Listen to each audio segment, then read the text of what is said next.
রবীন্দ্রনাথ ঠাকুরের কবিতা সাধারণ মেয়ে। আমি অন্তপুরের মেয়ে, চিনবে না আমাকে?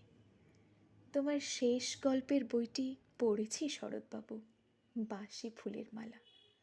তোমার নায়িকা এলোকেশীর মরণ দশা ধরেছিল ৩৫ বছর বয়সে।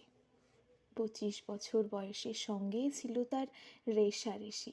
দেখলুম তুমি মহোদশাই বটে, জিতিয়ে দিলে তাকে। নিজের কথা বলি, বয়স আমার অল্প, একজনের মন ছুঁয়েছিল আমার এই কাঁচা বয়সের মায়া, তাই জেনে পুলক লাগতো আমার দেহে।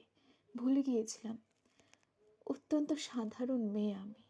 আমার মতো এমন আছে হাজার হাজার মেয়ে, অল্প বয়সের মন্ত্র তাদের যৌবনে।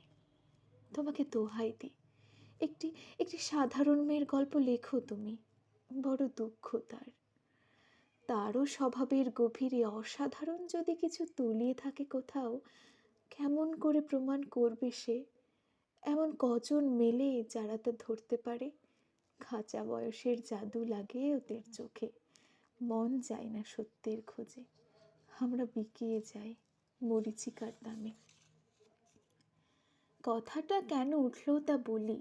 মনে করো তার নাম নরেশ। সে বলেছিল কেউ তার চোখে পড়েনি আমার মতো। এত বড় কথাটা বিশ্বাস করব যে সাহস হয় না, না করব যে এমন জোর কই। একদিন সে গেল বিলেতে। চিঠিপত্র পাই কখনো বা, মনে মনে ভাবি রাম রাম, এত মেয়েও আছে সে দেশে, এত তাদের ঠেলাঠেলি ভিড়, আর তারা কি সবাই অসামান্য?